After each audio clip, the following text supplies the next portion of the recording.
Nope. So we all want more in some capacity in life. I think everybody does. And, people could say that's a bad thing or, hey, you're being greedy. But I think if wanting more in an area of your life means you set a goal and work hard towards it and improving yourself, that can be seen as a good thing, right? It just makes sense. And a category of that that's very important is your health. So, but when it comes to our health, we're like, what should my goal be? Like, what do we think, huh? Who are the experts when it comes to that? We would think our doctors. They probably tell us do cardio, get healthy, right? What does that mean? They may tell you to lose weight, which is, I guess, that's a goal. But what is there? Are there things we can do to make our own standards? The answer is yes. Uh, you could even say like, well, if I do cardio, what would my goal be? Like, I run a mile every day. Do I run 2 or 3 or 5 miles? Another category, I guess you could say, is CrossFit. And I think it's wonderful, but you could run the risk of just doing the workouts and you're just like, what are my goals here? I guess you can work to do an RX, but then you have to work on getting the numbers or the times down. But uh, what do you do? Are there standards you can follow? Luckily for you, the answer is yes. And the standards for yourself would and should be in the realm of strength, right? Strength training specifically. And strength covers a lot of categories, all right? We're not just talking about powerlifting. We're talking about first of all, if you want to look better, which I think everybody does, you looking better means that even if you were to lose a lot of weight / body fat, you need some sort of shape about you, right? Like you don't just want to shrink, you want to have some muscle. Health is another one. Like your metabolism runs higher when you have more muscle mass. Because if you want to eat more, that helps without, so you look better without starving yourself. Performance is another.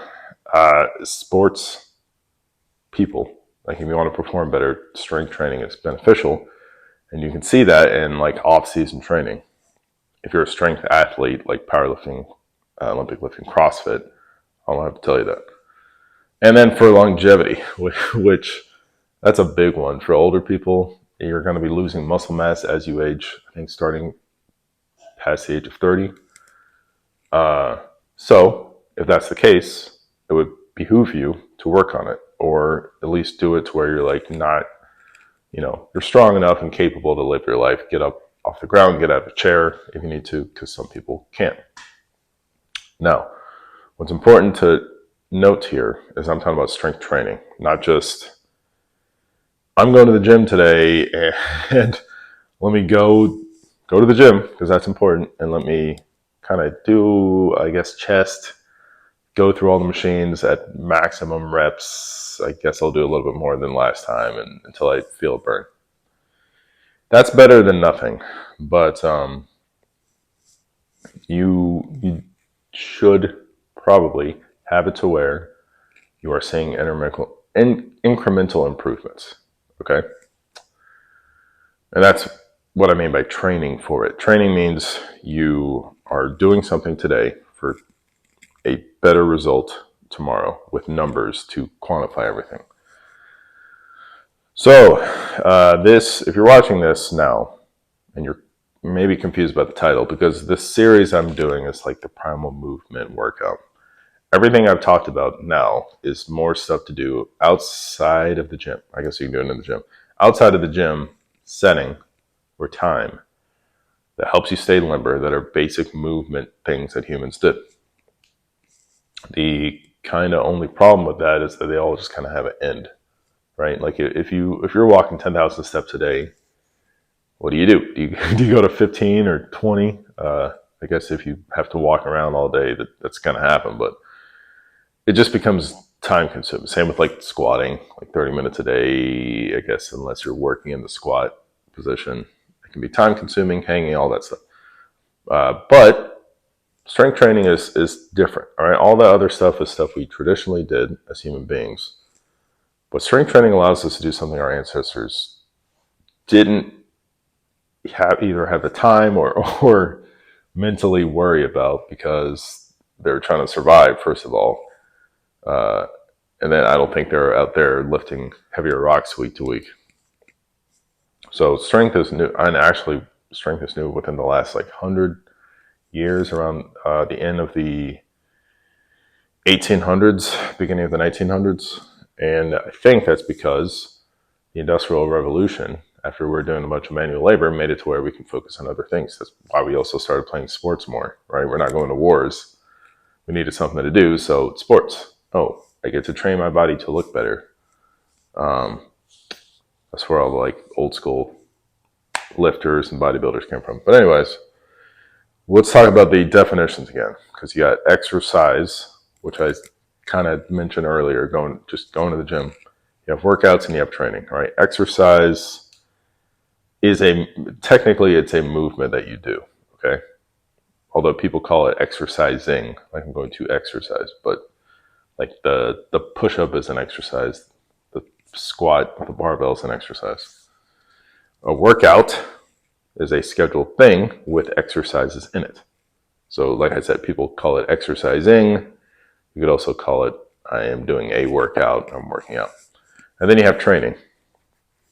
So the thing with training is that like you are striving for a specific goal, because I could go to the gym and say I'm going to exercise, and then you ask me, what do I do? What did I do? And then I'm just like, I did chest. I took the same, I don't know, 15-pound dumbbells I did for the last 3 months, and I just kind of did this on a bench for 5 sets, and then I took a shower and went home. Okay, training is something that's much more concentrated. And we're talking about strength training.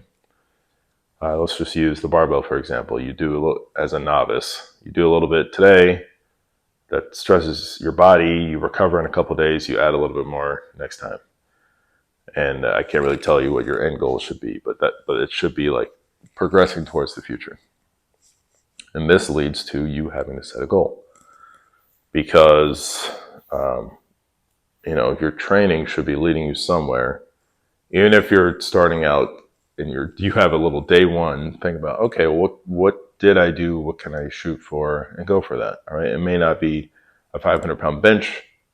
I don't recommend that starting out. You can get there eventually, but set, of course, the milestones along the way. So you may be thinking, oh, do I have to? I don't want to get too big. I don't want to be I don't want to lift heavy. I don't want to be a huge power lifter. And I have seen these arguments from certain categories of people, and I don't really understand it. If you're really scared about getting too big, first of all, getting too big, it takes you a lot longer to get there than you think. Second of all, strength training, you could use body weight, all right? And guys that are calisthenics, guys and girls that are calisthenics people, they get strong and they don't get too big, because it keeps your body in, symmetry where it's working against itself, so it won't get artificially too big. And I thought about it, and I was like, all the people I look up to have strength on some level. Right? You have original strength; it's in the name. That's one of those like, okay, well, there's only so, like, if you can crawl 10 minutes. Tim Anderson himself was like 10 minutes is about as hard as you can get, because if you do more, it all feels the same beyond that. But strength is very important, and their whole system's probably really good with longevity, because it's like you versus the floor. You got Greg O'Gallagher from Kinobody. Even he says, train on strength. Don't be doing a bunch of, because his whole thing is looking better, but don't be doing a bunch of fluff exercises just because. Pick the few and get stronger on them. You got starting strength, Mark Ribito. Of course, he's going to talk about strength from the barbell perspective, but he and then other people like, I don't know, Mr. Infinity, Jeff Reed, if you're watching this, it's up. But they talk about having standards for strength. Now that's ATG, but Mark Ribito, if you get stronger, you won't be as frail, right? As you get older. He's not just thinking about a younger group of 20-something-year-olds that want to squat 500. He has an entire book on 40 plus, or not him, but like Starting Strength has an entire book. They talk about the importance of strength for longevity. Ben Patrick of ATG, you have strength standards for athleticism. And then, of course, if you do a strength sport, you know, I just need to get stronger with the barbell. So I'm preaching to the choir there. So no matter where your goals are, even if people that are like, well, I want to burn fat or lose weight. I'm just like, you'll have a better time doing it because your metabolism will be higher and you'll look better when you get to your goal appearance because you have muscle mass on your frame. So what do? I'm going to tell you. You set goals for your strength, okay? I guess you can pick the category of strength training you want to do. It's usually either barbell or body weight because that's about it. But set the goals with a constraint. Like if I want to squat 500 pounds, but I don't have time for 2-hour workouts, what can I find to suit my needs? Or it's like, oh, I want my legs to get stronger, but I don't want to squat. What's out there for that? But strength should still be there. Then you find a program, and you know, if you're really starting out, anything will work. Just pick the ones with the basics. Okay, don't. It should be something that's kind of old school, timeless.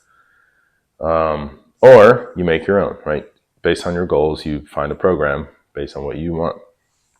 And then what do? You follow it. You follow it until you get the desired result. And I'll just, you know, I've talked about a few programs here already, but I will say you need to stick with it longer than you realize, okay? 3 months is a great starting point, but the program can probably go on for 6 months or a year.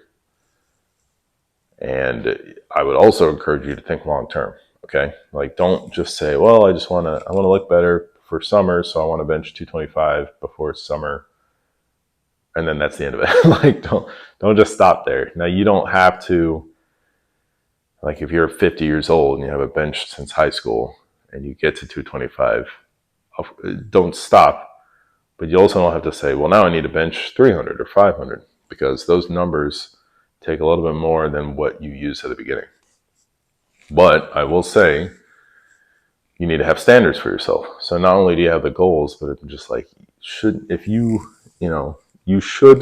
think to yourself, I should be able to do X amount of reps on this movement for the rest of my life. Okay? Like if you could bench 225 by the time you're 70, I think you're doing pretty well. Okay? So maybe it took you a while to get there. And then you may, of course, you'll get the newbie gains and you kind of taper off, like, right, you start, and it's like, woo, progress, and then it kind of slows down. But if you are just adding like 5 pounds a year or maintaining a decent number for the rest of your life, I think you're doing pretty good, okay? So that's it. That's the kind of the end of the Primal workout plan. And I had a hard time trying to figure out where to put this because you had all the other stuff that's constant movement, but this strength training is so important, right? You can walk for 20,000 steps every day for the rest of your life, but the strength training, like strength is more applicable in your day-to-day than cardio. I haven't really touched on cardio much at all, but it's, again, back to what do I do for a workout?